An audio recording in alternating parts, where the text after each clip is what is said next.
अस्सलामु अलैकुम वरहमतुल्लाहि वबरकातुहू। नहमदहू व नुसल्ली अला रसूलिल करीम अम्मा बाद। फ़ऊज़ु बिल्लाहि मिनश शैतानिर रजीम बिस्मिल्लाहिर रहमानिर रहीम। माशाअल्लाह रमज़ान आ रहा है। अभी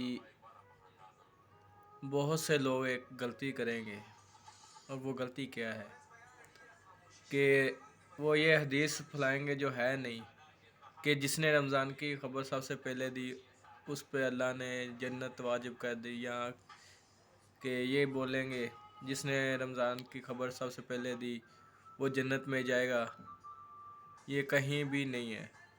ये लोग, शैतान की ये एक चाल है हमको गुमराह करने की, कि कहीं ना कहीं हमें ये बता रहा है कि तुम इस्लाम की बात फैला रहे हो, लेकिन उसी में हमारा गुनाह होता है। लिहाजा मेरी ये दावत है कि तमाम भाई इस चीज़ से बचिए, खुदा के लिए इस चीज़ से बचिए। ये चीज़ गुनाह है। जो शरीयत ने जिस चीज़ का हमें हुक्म नहीं दिया वो गुनाह है।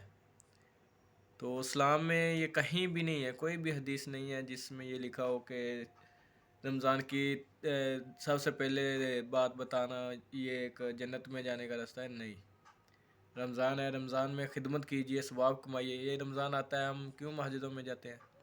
अगर हमें पता हो कि ये इसकी बात बताने पे हम तो सबसे पहले बता के चले जाएं जन्नत में। रोज़े रखने की क्या ज़रूरत, हमें नमाज़ें पढ़ने की क्या ज़रूरत? नहीं ना। इसलिए रमज़ान में हम गरीबों का देखें, सदका जारिया समझ के उनकी खिदमत करें। जो रोज़े रखते हैं और इतने मुस्तहिक हैं और उनके पास रोटी नहीं है, उनके पास आटा दो, घी दो, ताकि वो अच्छे से रोज़े रखें, आपको दुआएं दे।